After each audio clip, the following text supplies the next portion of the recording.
Welcome to episode 110 of The Endless Stream. I'm Aidan, and this week I am joined by Kevin.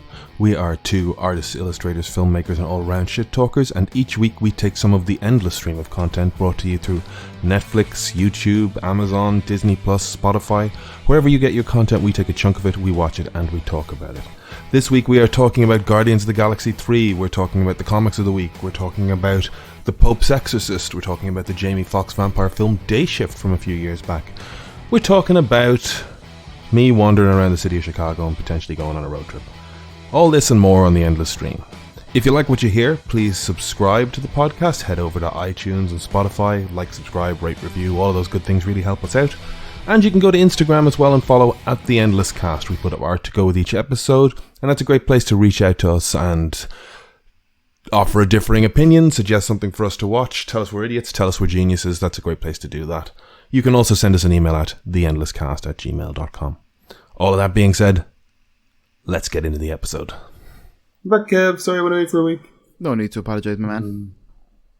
How has your week been? I've lost Brian, but I've gotten you. Is Brian playing Zelda? He could be playing Zelda. I don't know what he's doing. He could be playing Zelda. Or he could be doing some more hot yoga. Getting those hot yoga classes in. Brian did get the new Zelda game. A friend of mine was saying that we were going to go halves on a Switch because, like, I don't know if I can justify buying one outright, just in the sense of it's like, kind of, I probably wouldn't play it enough, you know. But we were saying maybe we can go half, and like, you know, he can play Breath of the Wild, go nuts and all that kind of stuff. When he's done, I'll take it, do the same, and just kind of like swap in and out with games like that. But he went off on Friday and bought it anyways without me. So you got to invest in your own Switch if you want one. I'm not going to do that though. No, I have the PlayStation 5 that I never play games on, so that's enough. That's enough for me. That game looks cool. I've seen the internet having its like little break the internet moments with it at the moment. You know, it's. I didn't see anything about it. I know people on Twitter who are just like, it's finally here, and you know, again, lost the world for Zelda purposes, which is great. Yeah, it's great. Here, man, I'd love to get. I've been having a hankering. I've been having a hankering, Aidan. I'm having a hankering. I'm hankering. I've been having a hankering, like I don't know, man. Like, I kind of just want to get stuck into something like. Maybe it's escapism, but I want to get stuck into like. I'd love to get stuck into some kind of just like great video game that's just a lot of fun. Enjoy the storyline, you know, have that kind of satisfaction. Or get into like a good kind of fun, like kind of fantasy swashbuckling, just some sort of TV show or something. Oh God! I mean, is Elden Ring? My the hankering thing? has been left unsatisfied. Well, Elden Ring is too difficult. Did you try it? No. I didn't try it yet. But I'm not opposed to trying it. But I did start playing the Guardians of the Galaxy video game, which I was enjoying. I just haven't had time.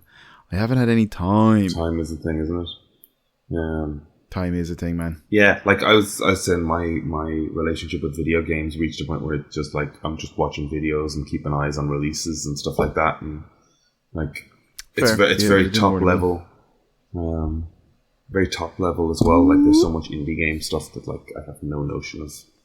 I'm disconnected from the culture. That's all right. You asked me how my week was. My week was great. Great. I got to see a very, very dear and close friend of mine, a person you know, tied in on Monday. Oh, very nice. It was, yes, I was the witness, so I got to sign the thing as well. The little registrar. You were witnessing? I got to sign that. Yes, yeah. That was really, well, it was quite emotional because, like, you know the Spookle. It was quite emotional in the sense of, like, as in, like, you know, even, like, the ceremony was, basically, right, they only did it kind of because they had to get married before their actual ceremony, or their actual kind of, like, wedding party thing, because they can't get a celebrant for that day.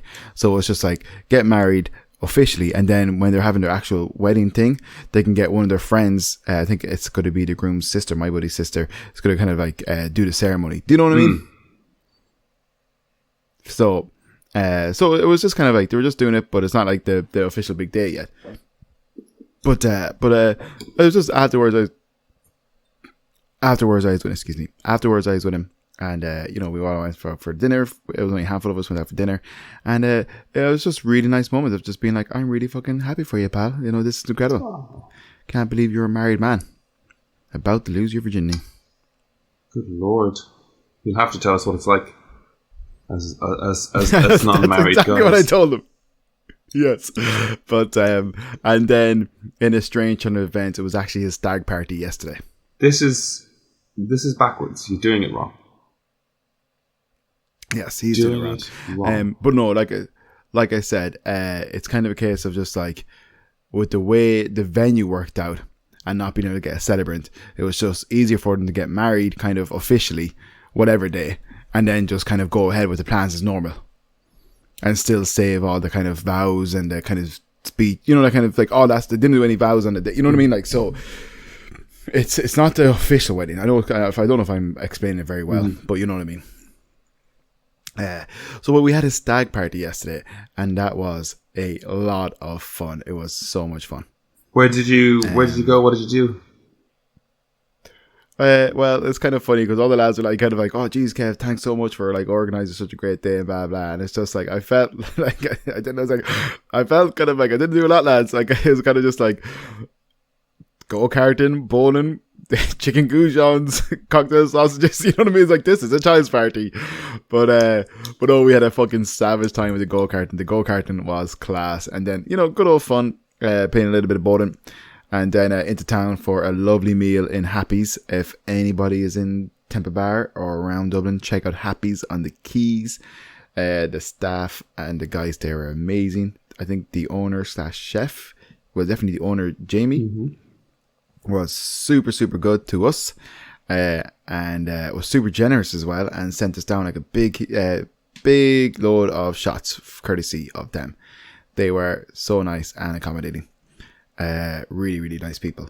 And then from there we went to Peggy Kelly's in Harold's Cross and stayed there till the wee hours. And it was respectable, and I actually I got home and to my wee Emer and Bjug, and I wasn't in a mess, and we had a nice little myself and Emer had a nice little chat, and all that jazz, and it was for a stag, it was very respectable, but it was so much fun. It was so much fun.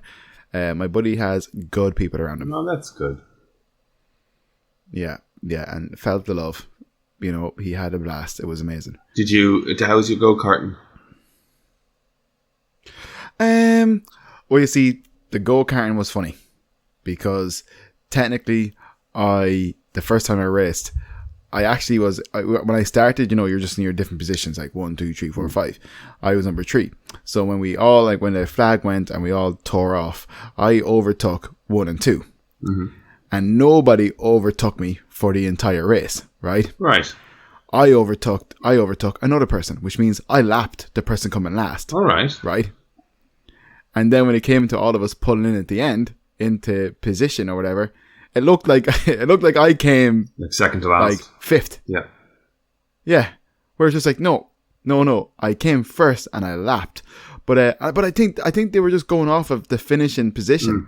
So it's just like I have like, unless you finish first, like kind of, I don't know how they gauge this thing, but and that happened to me kind of twice. But to be said, and in all fairness, saying that, I also did terrible on 2 of the other races. You know what I mean? Like, so, like... Did anyone argue with you over your victory? The first one? No. I didn't care, man. I didn't care at all. No. A winner's a winner, Gotta... Oh, no, but I think, like, they were kind of doing, like... I don't know how... like, so basically, all we did was get in the cars that were told, like, every time you'd be like, okay, you're number 3, you're number 4, all we did was get into our cars when we were told to get in the cars and go race, you know what I mean? Like, we didn't even told who won or who did that. Like, you never really knew, you know what I mean? You get all the results at the end, So as you're racing and you're doing your things, like, you don't even know where you are coming or what speed what time you're doing or anything that, like, but like, I couldn't get, I think I did the slowest time, but again, I'm not too sure what they base that on, considering like I lapped somebody in one race 100%, and I think in another race I lapped somebody else. I lapped actually two people in another race, but like, so I don't know what they base it on, but at the same time, like, I don't really care. It was just, it's fun to be in those. Yeah, I could be there on my own and I'd have the same experience. One about it being the sized, I really, really enjoyed it. And then bowling, man. Bowling is one of my favorite games. So I love bowling. I used to go bowling a lot. I'm rubbish at it, but I love it. Yeah. So where was the bowling alley to the which go-karts was it? Oh, it's on it was the Zone in Navan. It's all Navan. The same place. Okay, all right, okay. The Zone in Navan. We got a bus from town there. Yeah. So you all okay? That's mad. I would never have thought to leave Dublin for these things, because I don't think that there's anything outside of Dublin, really. Oh yeah. What? Fuckhead, Aidan. Fuck what? You. You're in Chicago. That's out of Dublin. Yeah, that's true. When I come back, you, me, and Brian should go to the Zone. Fucking. Oh man, well, Kylemore and Ballyfermont's great as well. Love go-karting. It's good fun. It is. I haven't done it in years though. I like good racing. Mark would love to. My buddy Mark would love to go, and Emer, I'd say, would love to go as well. So we could get a little posse around. Go-karting. Immediately too many people. Getting three is going to be hard enough. No, it's easy. You need multiple people. Otherwise, you'll be doing it with strangers or whatever. You know what I mean? It's better to go with your friends. But so we can go-karting sometime. It is excellent. I do want to do that. I wanted to do that for a few years. I wanted to do that for a few years, and I've never got around to it. Oh my God! Okay, when you come back, we celebrate and go-karting. I saw Guardians, and you saw Guardians. I did see Guardians. I managed to get out there earlier this week. I really enjoyed it. I will say just my qualms. Okay, let's hear them. Because I just want to get it out of the way in terms of Star-Lord didn't wear his mask, which is a pity. Okay. Did he do that? Did he wear that? He did wear that in the second one? Yes, I believe so. Yeah, for sure.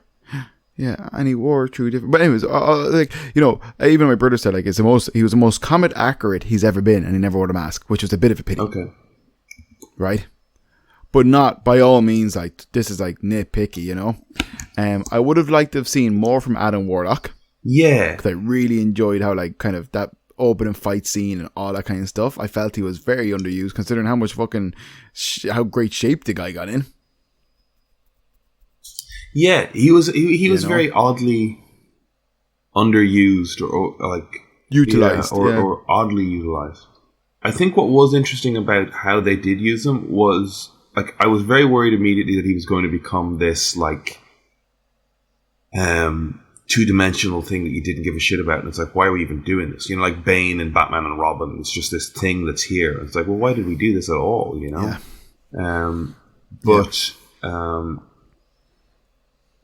He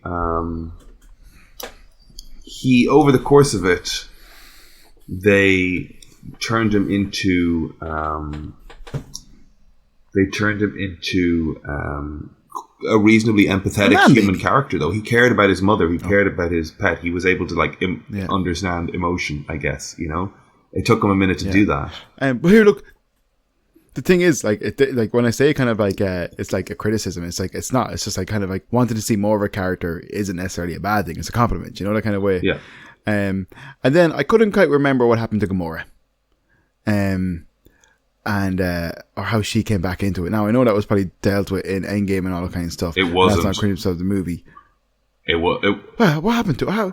What happened? How did she come back? Well, so all that happened with Gamora, how she came back, was they were traveling back in time to get the Infinity Stones, right? Uh-huh.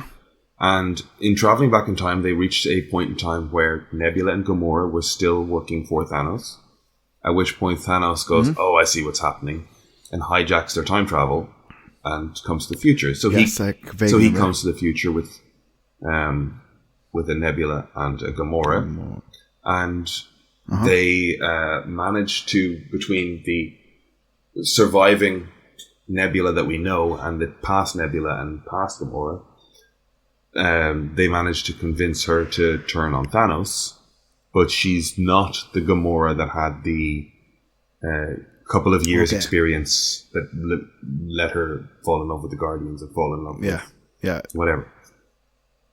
So yeah, like that's like I couldn't remember how she came back, but like again, like kind of like that's my own fault. Say it, whatever. But like I thought this movie was awesome. I would be like, I'd give it like, you know, for the fact that Warlock was underused to a degree, and like I never saw Star-Lord's mask or whatever. Like they're just small nitpicky things, and obviously no movie can be good but the best. But like that's a 7 out of 10 movie or an 8 out of 10 movie for me. Yeah, I'm trying to think. Yes, I think it is. I think I agree. It was like when they all started fighting together in the hallway, when Gamora started to see, like Gamora really just bore witness to how close the Guardians were. And you think that she's going to sort of gradually be sold by this, or sold into this. And, you know, I'll be vague. You know, whether or not that happens. It's fun, you know, like her arc is real. There's this moment where she confronts Quill. Like, I think the line is, "What is missing in you that you need me to be it?" Do you know what I mean? Yeah, I know. Yeah, that's such a great line, I guess. Yeah, it's a line. What I was gonna say, and I have to admit, like, there's some cool little Easter eggy stuff in there.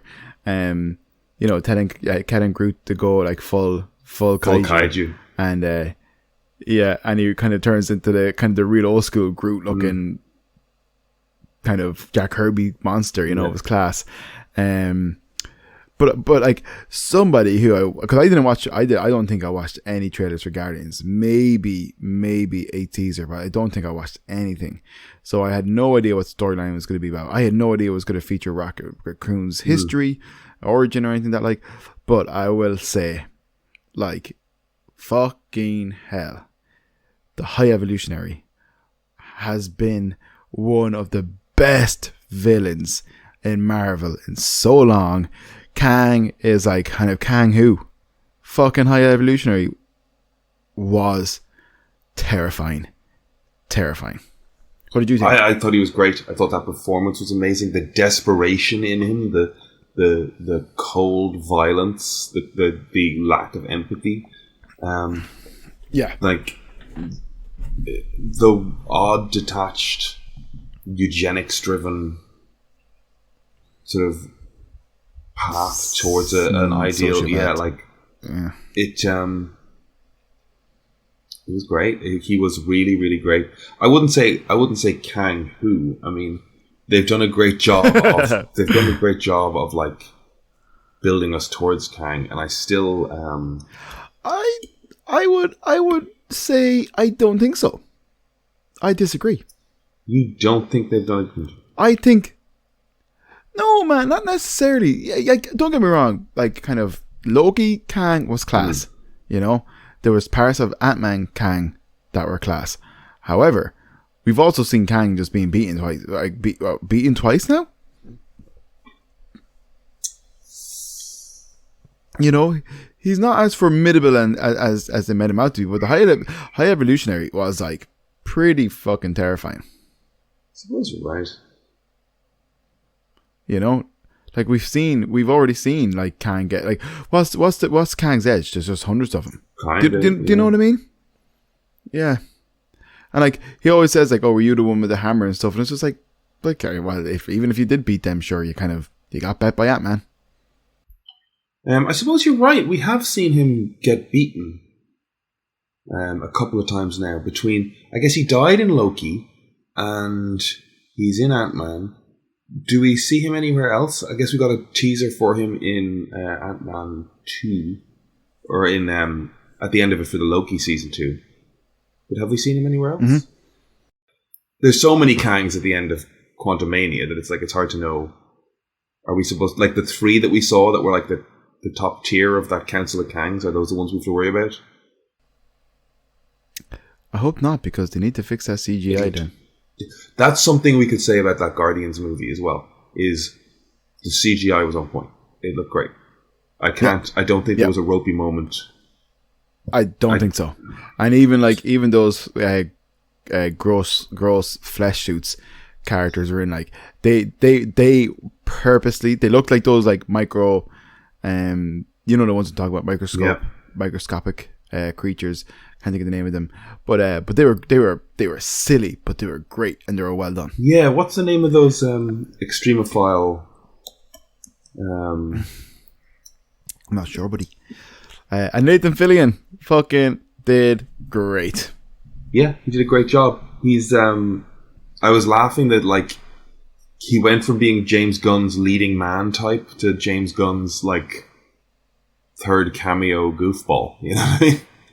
Yeah. But like, I really like him. I'm really happy with the casting of Wonder Man, because that actor's a phenomenal actor. Who's playing Wonder Man? But Black Manta. I can never pronounce his name, and I know that's ignorant, but no buts. But you know what I mean. Black Manta. I'm not gonna. I don't want to. Yahya Abdul-Mateen.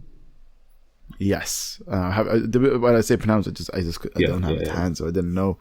And I can't pronounce people's names at the best time, but yeah, he's Wonder Man. He's great. So like, kind of like fucking awesome. Can't wait. But I always thought like, there would have been a world where Nathan Fillion would have been a great Wonder Man in like a James Gunn TV show. Yeah. The actor with the coat, like the red kind of. Yeah, the safari jacket. Yeah, when he's in LA trying to be an actor and all that kind of stuff, could have been class. But here, look. I have high hopes for a Wonder Man show for sure. You think they'll do that? A Wonder Man TV show. They are. How do I not know that?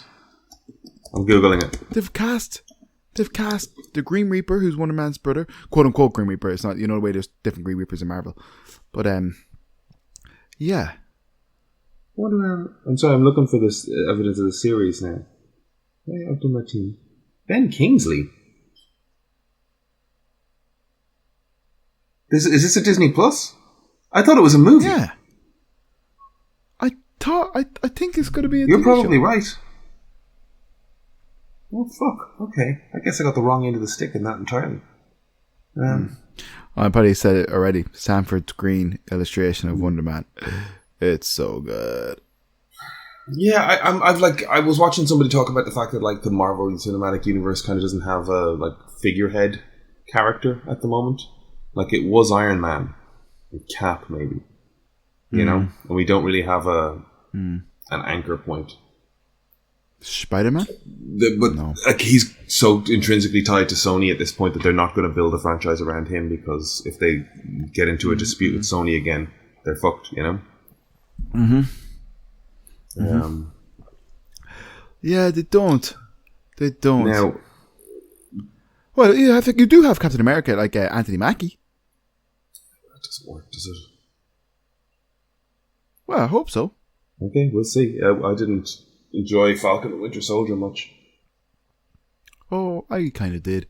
I thought that episode was great. But I was going to say to yours. Yeah, okay, interesting. I watched. Actually, look, Guardian of the Galaxy. It is great, and it's tragic. Jesus, it is tragic. Like some of it's so sad. Yeah. I really pulling at heartstrings. It did a great job. Those characters could have been so goofy, but they really make you like them and feel for them. It really reminded me of, and I cannot think of the name of it. There was this comic book years ago about these animals that had been tested on in facilities. We 3, was it? And that's it. Great comic. Good book. Is that Grant Morrison? I think. I'd say so. Was it Grant Morrison and Frank Whiteley? No, maybe not Frank Whiteley. I just have a feeling like, or is it, what do you call that guy? It wasn't. Was it written by Grant Morrison, artist Frank Whiteley? Nivens? Oh, it was Craig. Nailed it. We remember things. Yeah. 3 issues. Bandit, Tinker, and Pirate. Yeah. Yeah. I think I had that. I had that somewhere. Either the trade or the 3 issues. I can't remember. I have it somewhere. What was I going to say to you? But yeah, so good. It was, and I like that. Like, okay, well, Scruff's proposal that Drax would die, Quill would die, maybe even Mantis would die. For you and me, anyway, the like Star-Lord will return thing is like, oh, okay. So if it's not another, if it's not the Guardians, do you think he's Avengers? Where do you think he pops up? He's on Earth now, right? Or is it Thunderbolts? He's on Earth now, so I don't think he'd be into Thunderbolts, to be honest. Maybe he could, but because he's just human, though, isn't he? He has no actual powers. Human with technology. Yeah. But what was I gonna say? But great. Like, kind of like, I don't know what way he's gonna return, but that was nice. I was happy for that. I know Brian does not like Mr. Pratt, but it is what it is. You know, he is a great Star-Lord, and that movie fucking was awesome.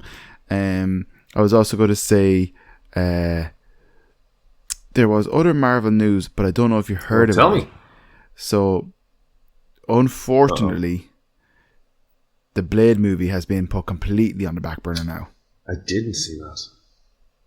Because they hired the guy who was involved with True Detective. I don't know if he was the original writer or if he wrote one of the other seasons, but they hired a guy that was involved in True Detective to write the show, to write the movie with Blade. But because there's no actual script as such, and the writer strikes have gone on, Marvel haven't been able to go with it. So I think Marvel are only moving forward with projects that have finished scripts. I mean, that's just makes sense, doesn't it? In many ways. Yeah. Is Mahershala still involved? I feel like people are starting to step away, or could be starting to step away. I mean, like I don't. To be honest, I wouldn't be stepping away from it for sure if I was linked to it, because all these things aren't necessarily indicative of a movie that's going to be shit or anything. That as in there's a strike going on. That's just how it goes, and they're better off to put it on the back burner and do other things than But they were meant to start filming in a couple of months, but they're not going to now, I don't think. Yeah, that's crap. Like it's such a good thing for it to be like stuck in development hell like this is fucking frustrating, isn't it? I know, yeah. And then, but I did rewatch because I kind of wanted to watch something. Like I said, I've had a hankering, So I rewatched The Eternals recently. Oh, okay. And I still really like that movie, man.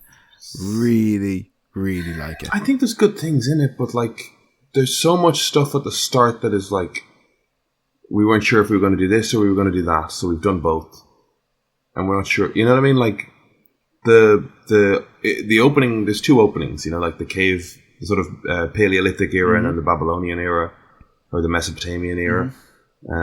Then there's a lot of recapping when Sprite is always in London.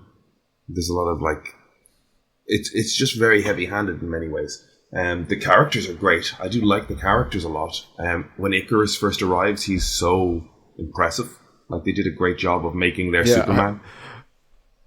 When I was watching it, because Emer hadn't seen it, obviously, so I said, let's watch it, But Emer, the second Icarus came on to it, is like, is he the baddie? Is he 2 minutes into it? Is he going to be the baddie? Is he bad? And it's just just watch Emer. It's just I don't like him. I think he's going to be the bad guy. And it's just for fuck's sake, watch it. We should call it almost instantly. And maybe that's obvious to a degree, but I don't remember picking up on it as such. But for some weird reason, in my head, I kind of remembered Kingo coming back at the end when they're kind of going up against. No, he just goes. It's really weird. It's like we gave up on his power set or something. They just like, and I'm gone. Well, but I see the thing is though, I do like the way he's just like I still believe in Ashmere or Arish. I can't pronounce the Celestial's name. Yeah, Ashram, and then he's just like, and even with me, like we're no match for Icarus, and he kind of goes like, I'm gonna go and blah blah blah, and like hopefully I see you in the next planet, and it's just kind of like, I guess it's just different levels of belief and all that kind of stuff. And Kingo's just kind of like, well, this is our design and this is what we're meant for. Like I don't agree with X, Y, and Z, but I'm not gonna fight you guys either. That kind of way, which is kind of interesting that they have different characters with different opinions on their kind of function and what would you say, their function and purpose, but yeah, I really like it. I like, and I also when you kind of rewatch it, all of their powers are stuff that could have been used to show different civilizations at different times, like like different things. Do you know what I mean? It's like the Fastos is the engineer. Like they're all things that would have been relevant at different stages of humanity. Like Sprite being able to create illusions, Cersei being able to change non-organic matter and all that kind of stuff, like it's like the essentially like the blood into water, that kind of thing. It's just it's like if you could take each character of the Eternals and put them into like some sort of legend, myth, or story. And obviously that's intentional, I mean they're the new gods type of thing, I really liked. I like it. I do like it a lot. It just felt like a lot of like setting up groundwork stuff. I know. Do you think we're going to get an Eternals too? I mean, with Harry Styles showing up at the end and Black Knight being a character there, and like there's so much setup. I mean, we've got Adam Warlock now as well, floating around. We've just got characters floating around where it's like, is there enough development to make us care about these characters, for them to carry franchises, for us to actually like them? I don't know. Does Adam Warlock get a Disney Plus show and we end up liking him in the way that we liked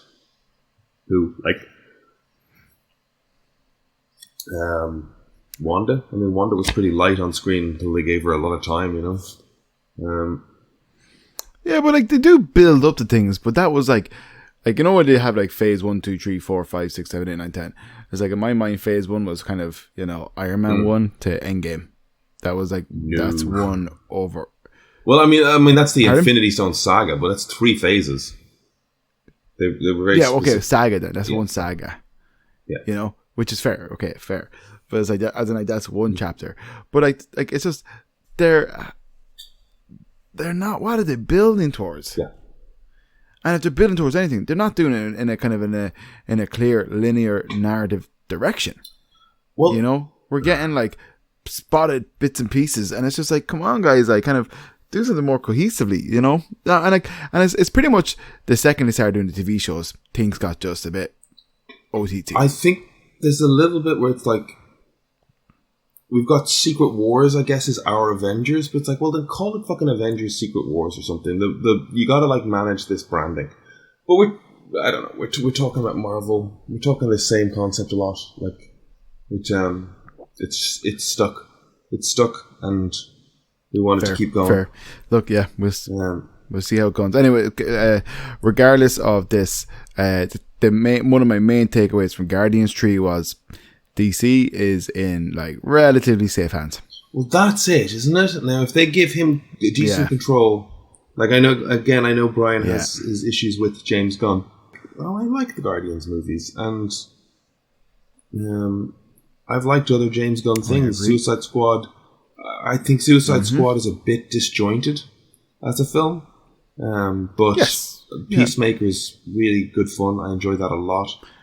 Yep. I think Peacemaker is phenomenal. I think if he's able to step out of his own way or his own predilections and let other people run shows that aren't so body horror and organic-y and trauma, and like as long as he's able to like let people be them while steering a ship, I think they're in decent hands. Like there's a is it Superman? Oh, what is the Frank Quitely one? And again, Morrison. Legacy, is it? I feel like that's the Superman Legacy. Superman. What about the Man of Tomorrow? All-Star Superman. Oh yeah, I knew that actually. Yeah, I feel like that could. Maybe I'm wrong. Maybe that is what James Gunn is cribbing off, because that has a lot of like 50s sci-fi tropes in it. Things that can be very organic and squishy, which I think appeals to. Yeah, I probably said it before, but I think he shot it down, or Brian shot it down. I would like to see like a good old Toxic Avengers movie, Yeah, I especially the climate change world. Yeah, I think the fun of those movies is how janky they are. So it'd be tough to do it where the instinct is to do actually very good special effects. Yeah. But I don't know. We'll see. I watched The Pope's Exorcist.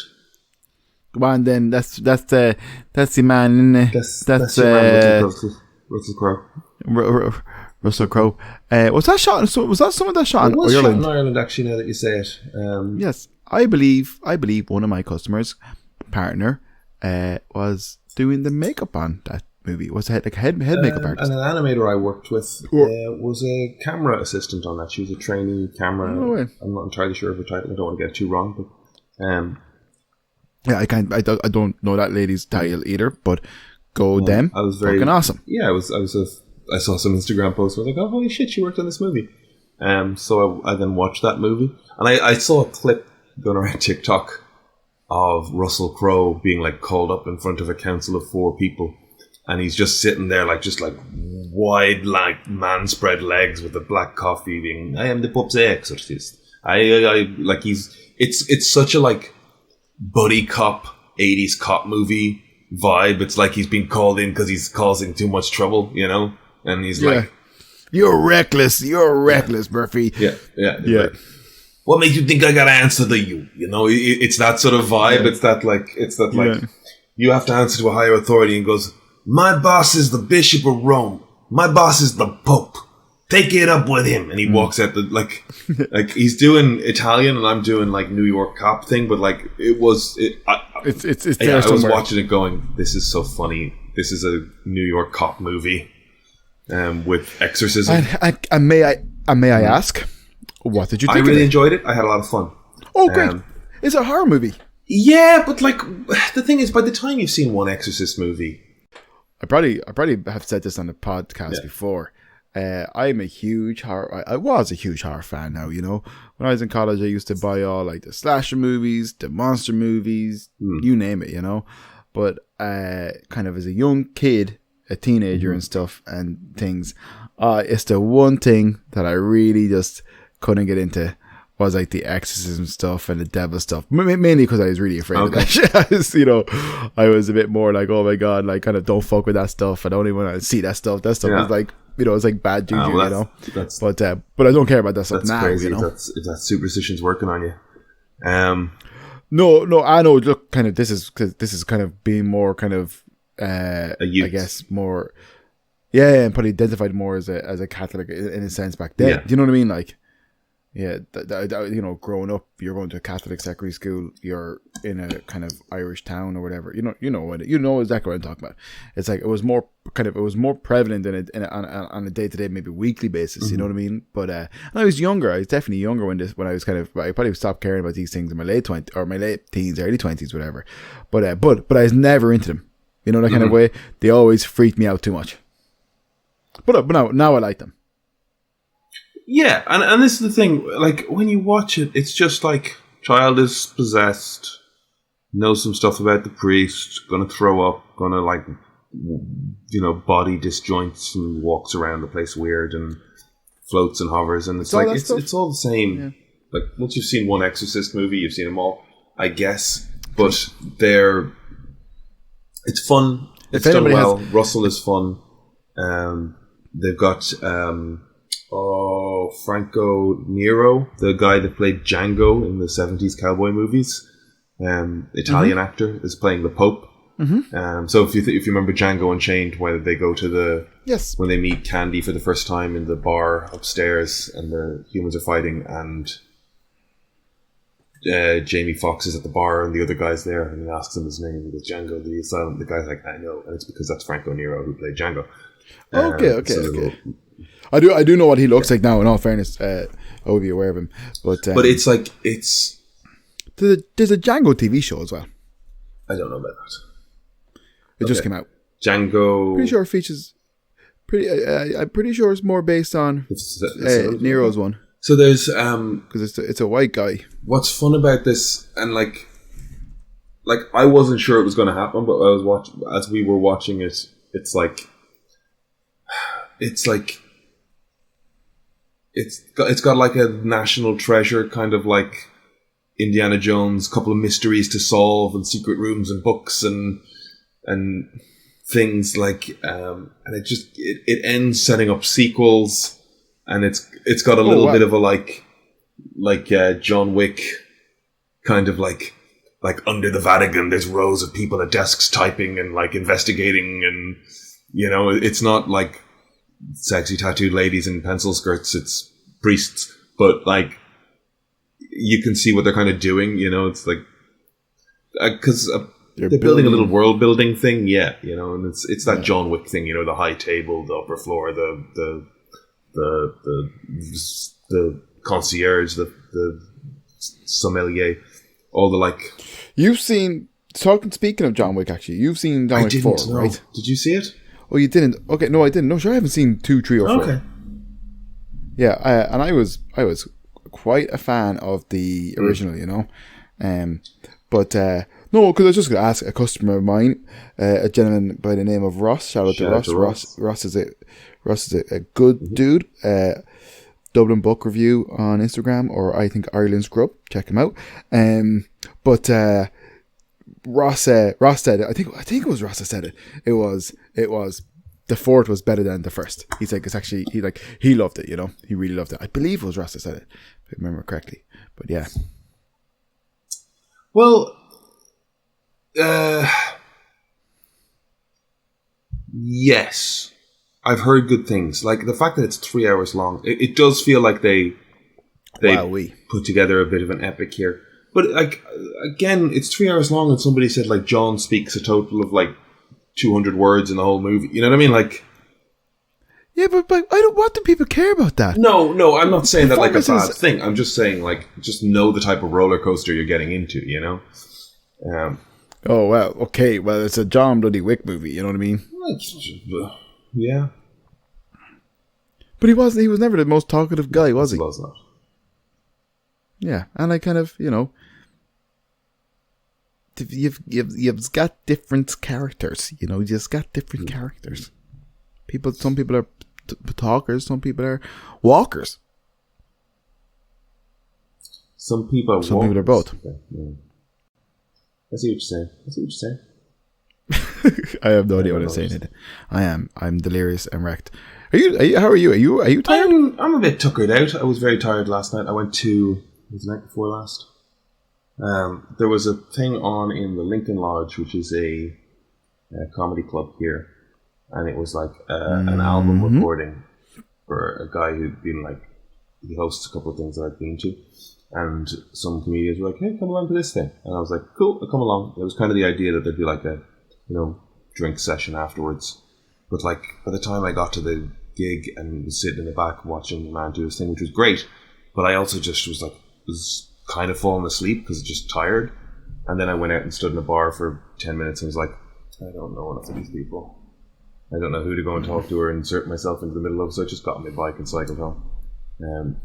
Fair play to the dude for going out and doing shit. Fucking hell. I kind of was like that was not a fair play for going out and doing shit. That was a like kicking myself for not having the balls to do more while I was there. Like I went to all the effort of going there, and then I was like, oh, I'm coming home.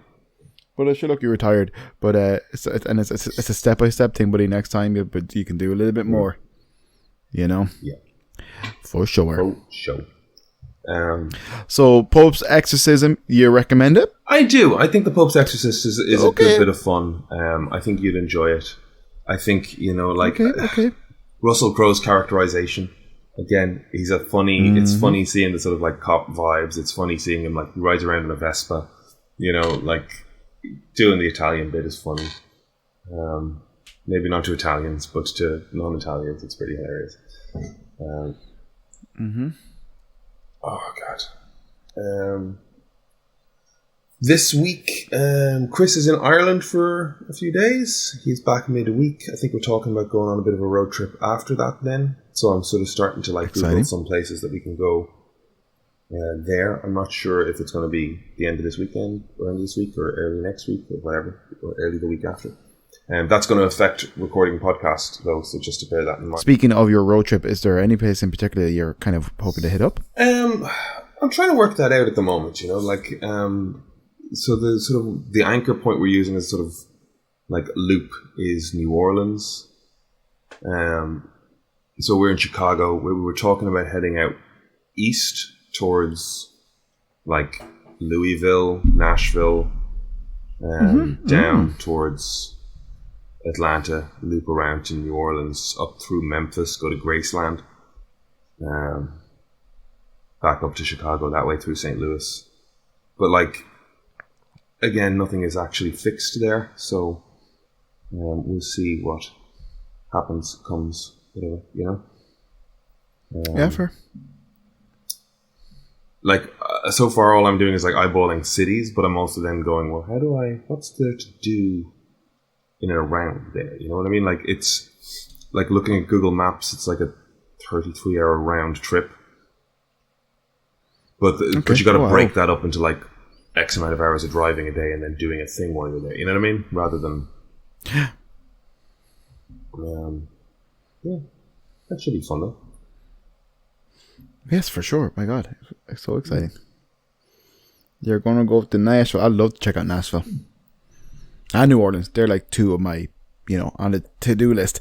Speaking of New Orleans, Season 7, Episode 1 of Queer Eye is in New Orleans. And this time, the folks are helping a frat house get their shit together. Jesus, these guys needed it. A frat house? Yes. Which I don't think is the best use of the queer. No, that's just a bunch of fucking late teens, early 20-year-olds fucking around in a... Alright.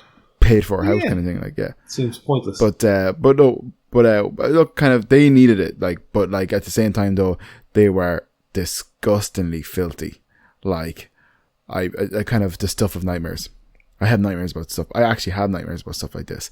So, and then Emer was like, I was so shocked and appalled. Emer was just like, we're just going to skip this episode if you keep on going on about how disgusted you are. But I was disgusted. It's awful, And like, I understand people have like, I understand that your hygiene or your cleanliness and kind of can dissipate in certain mental health situations. It's one of the first things to go, which is understandable. And I have empathy for those people. I just think this is a bunch of fucking messy dudes. Yeah, this is children being drunken students. Like you grow the fuck out of that. It seems a weird. But also, like, kind of the frat house that they were living in had all like trophies from previous alumni, and different things, like obviously the history of the house and stuff. But like when they went in there and stuff, that stuff was just strewn around the place. Cabinets were open, trophies, and it's just like you don't have respect for the past, of these things. Like what's the point? Like, it just wasn't nice to see, like these guys originally, they a group of them bought the house in the 80s, started this fraternity and bought the house in the 80s, and had been going since then. But these are the latest kind of guys that are living in this house, and it's by no means your typical frat house. We all have that impression of American movies and frat houses being jocks and all that kind of stuff. These guys were far more of the, I would say, the introverted type, right? Kind of, more akin to the type of people you would have seen on that TV show with Seth Rogen called Freaks and Geeks. Okay, right. Why I'm trying to remember Freaks and Geeks. You don't know? I watched some episodes of it once, you know. But like, so what were you saying? They're just sort of like, rather than being like mainstream jocks, they're more oddball-y. Yeah, like I don't want to kind of. They seem like nice people. They're just kind of smelly nerds. You know? But like they do, some of the guys when they get their makeovers look great. There's a very emotional moment in it, you know, of people expressing their feelings and the different things going on. Like it's a hammy show. It's a super hammy show, but I love Queer Eye. I love it. It's one of my favorites. I like all the people on it. Jonathan is one of my favorite TV personalities, and they're actually going to be in Dublin in a couple of weeks, but I'm not going to be around. Where are you going? A wedding. Stupid weddings. It's wedding season, buddy. Weddings. Stags and weddings. Try to avoid it. Well, you know, no one's going to invite you to a wedding anyway, so. Good. Don't even want to go. Unless you're a +1, that's the only way you'll get to a wedding. Let's see. Do you know what that means? Yeah, I'm not getting invited as a guest. I'm getting. Yes.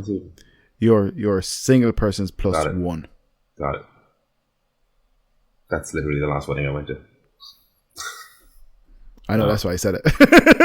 All right. In Italy, wasn't it? I remember these things. Yeah. It was fun. Yeah, but I jest. If I was ever getting married, buddy, you'd be fucking front and center, my man. You'd be in the inner circle. I've something on that day. You have something on that day, fair. That's some open mic or something. Yeah, gotta go tell jokes to a room full of comics. So how long have you been in Chicago already? March 27th. So a month and a half. Nearly 2. Okay, a month and a half. Okay. It's flying. And has it been the? Yeah, I know. God bless you. But has it been the kind of experience that you were hoping for so far? I mean, it sounds like you're having fun. I'm loving it. It's that sort of thing where it's like if I could stay, I think I would. Do you know what I mean? Like the cycling around the city. I mean, I'm sure once you actually live here, the realities of, you know, fucking rent and work and everything else start to hit. But like, you know, just buzzing around the city. There's great bars, great music, great comedy, nice communities. It's got its problems like everywhere else, but I'm really enjoying myself, and like I love the comedy community thing. It's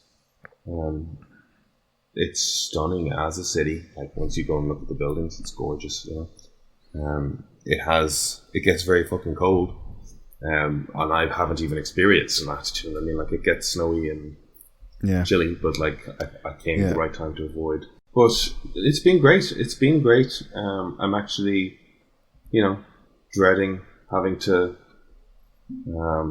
come back to Ireland, having to like think about getting a job and you'd be grand, buddy. Don't be fretting. Don't you be fretting. What are you going to watch next? Or have you got anything that you're going to watch? I've got Renfield ready to go. I heard it's good, but it's more of a Nicholas Hoult movie than a Nicolas Cage movie. And that's kind of making me want to watch it more. I got the new season of Letterkenny. I'm starting to sort of pick through. I enjoy that show a lot. Spider-Verse is coming up soon. I'm going to have to get my tickets for that. Oh, yes.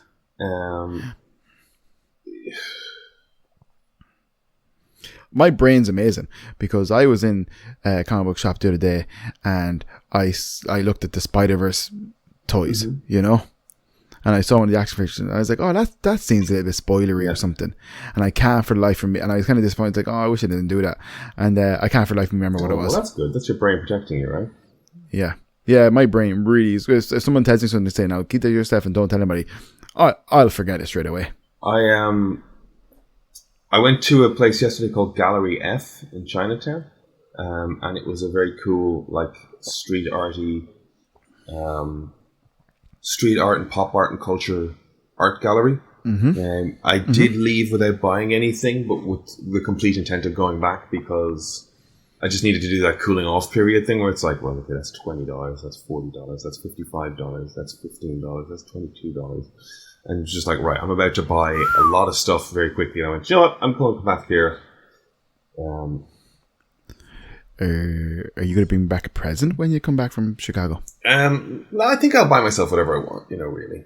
So I wouldn't have to be calling them presents or anything, But no, you're not going to bring me back. Oh, would you like a present? Yeah, I'll have to have a look. Yeah, have a look. You were talking about one of the previous episodes. You were talking about going down, checking out some of the local comic book shops. I did. I went to a place up on Logan Square, and I got The Last Ronin, the Turtles thing. Oh, yeah, very good. I did. Have you read it? It was great. What did you think? Okay, yeah, I got it. You have to read it. Oh. Yes, yeah. Because a lot of my books have been put away since we did the move. So that's kind of frustrating. I would say get it and do it. It's great. It's really good. The layouts are by Eastman, I think. Which I was looking at the credits going, how have they done this? So there's a couple of artists worked on it, and then the layouts are by himself. So that's an interesting sort of thing where it's like one guy did a layout for the entire book. And so when you say layouts, does that mean like he thumbnailed the script and then an artist went off and drew it? Yeah. That's kind of that's interesting in a sense, in a way, but like I would wager that it wasn't rigidly adhered to. But I also think, fuck it, if it's to be a true Eastman Laird Ninja Turtle thing in that spirit, give him the control of it. Yeah. Get a good artist involved, or get a couple of good artists involved as well. The flashback stuff, I think, is all him as well, because it's got that real retro black and white vibe, which is kind of cool. They definitely do. Like, I remember Ben talking about the fact that, like, the Ninja Turtles that we see in the series, not the series, but like the early days, they're more lithe and wiry. And by the time we get to this era's Ninja Turtle, like, he's a big old boy, he's full middle-aged spread, chunky mutant, it's come on. He's a chunk. Thick boy. I think they're doing a sequel to it at the moment. Oh, okay. Potentially a bit of a sequel to it, with new turtles. So, like, I don't know. Have you seen any of that? I haven't seen that, but I can see how they would get to there. Yeah. Having read. I know there's 4 new turtles. They look interesting. They do look interesting, and I think they're being well received. So potentially check that out. Pick a copy up. Yeah. First appearances and whatnot. But I know you're not going to do that. I'm trying to limit additional purchasing. I understand. Yeah, but if you need to, if you want to send anything, over here, I can house it for you until you come back. Oh no, in a sincere way. But I'm sure you can just send them home. But I actually, Mark Millar, and is it Steve McNiven? That's the guy's name. Well, that's Steve McNiven's name. Is he the guy in the book you're looking at? Okay. Yes. Yeah, but it just says Millar and McNiven. They did a book years ago called Nemesis. Do you remember this? Yes. Okay. So that has come back. And I think I might have one or two of the single copies, but I never read the whole trade or anything, So I picked up Nemesis to read because it's actually quite a small book. Because I want to kind of, the new stuff looks class. And I picked some of that stuff up, and I kind of want to kind of just, obviously, read volume 1 basically. Well, like Steve McNiven's work is, it's cool. I like his drawings. He's a good drawer. He's a good drawer. I still like Stuart Immonen would be in sort of same family, but I prefer Immonen. Immonen.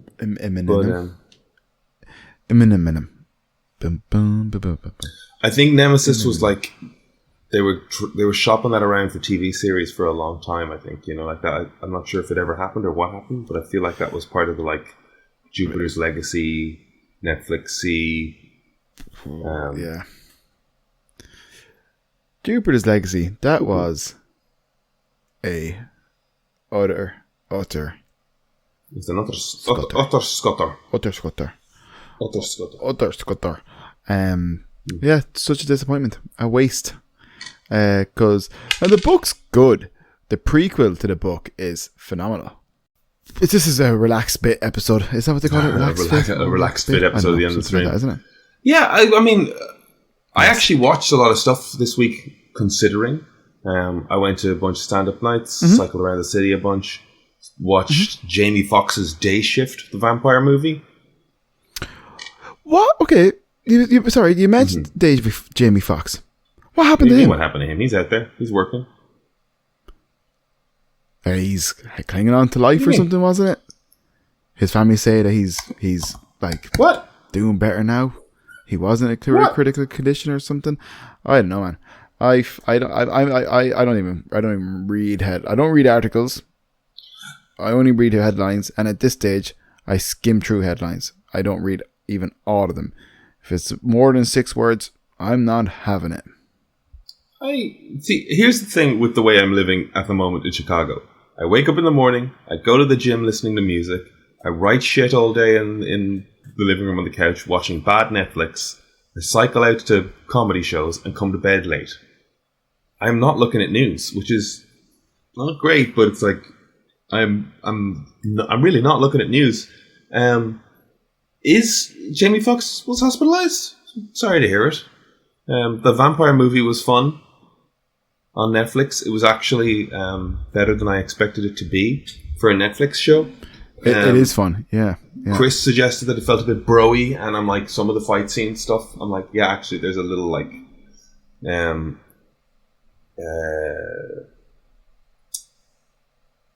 there's a little meanness in some of it, like kicking dicks, and like it's a bit crass in places in its fighting. Well, I was going to say, I think one of the fight scenes in it is like they're all brutal. I think you're thinking of the first fight scene. Even I think you were thinking of the old lady. Yeah, it's super visceral. It's just like God, it feels like. It feels like someone has a lot of hate in him. It was just. Well, it's not. It was over. It was over the top. Contortionist and probably a pretty good prosthetic body, and they threw this old woman around the place in ways that was a lot of like spine breaking postures. There is some great stuff in it. It is fun. Dave Franco's in it. He's very goofy. Snoop Dogg is in it. Again, Snoop's always fun. He murdered a person. So I've been told. He got to do a little like Lost Boys tribute towards the end, where he's like, that's what I love about LA, all the damn vampires.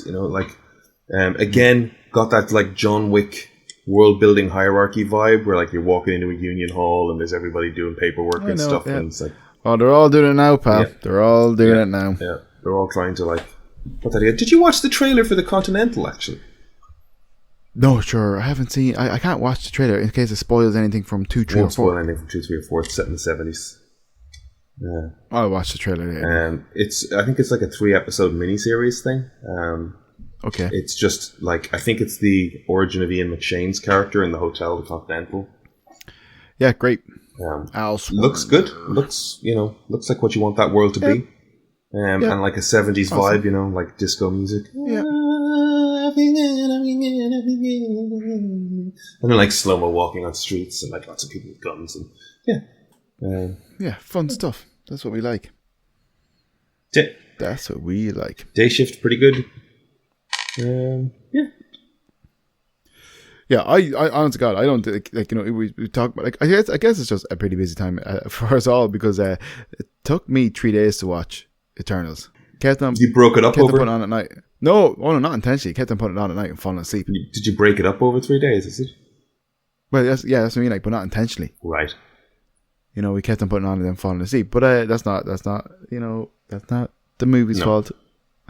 Well, it's kind of. It's partially. No, it's not. Because I really like the movie. No, it's like I get up now early bells, man. I walk me Madra around the park. We are active dog owners now. Early bells, walk your Madra. Yeah, Sha. Tátu ag siúl. Tá mé ag siúl Samajin. Samajin? Gach lá.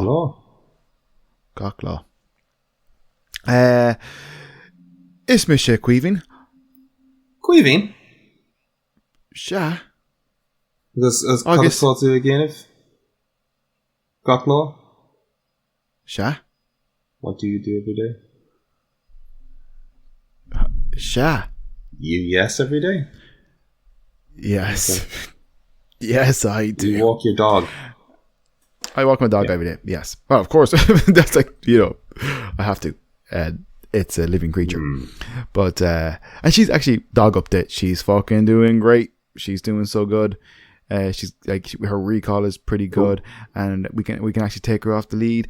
And obviously, in parks and stuff, we can take her off the lead, and she likes to walk beside us. She is stuck to our hip, and then we can let her off, and she does her big run and all that kind of stuff, and it's good. It's great. Everybody out there, adopt a dog. Adopt, don't shop. Get a dog today. Go down to your local supermarket. And if it doesn't work out, you just make yourself a sandwich. Oh, dog sandwiches. Hot dogs. Oh my God, no.